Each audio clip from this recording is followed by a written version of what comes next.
Idemo ovdje.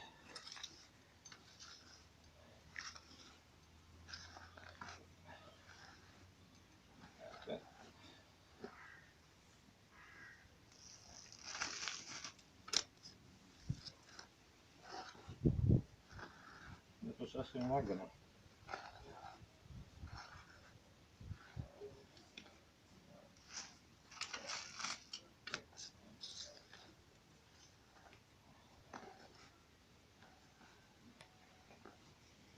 Sad smo već na dubini, otprilike nekih 20 centimetara, samo da očistimo ovaj. Iđe malo bliže da se vidi ruka. I samo lagano da se izvuče ovo. I to je to. A to je do šrapa koliko ima, 20 cm. A sad po potrebi, moramo da ti dublje.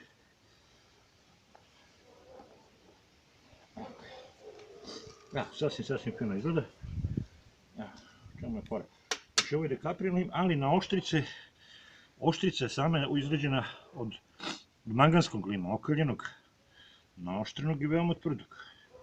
Tako da mu lako seče. E sad, jedini je problem što ako baš naleti na žilu, to će malo teže ići. Onda u toj priči bi morali da imate neki kao sekar, čisto ono da se preseče i to je onda to.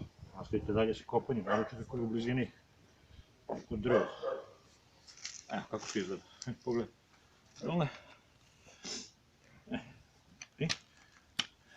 To bi otprilike bilo to.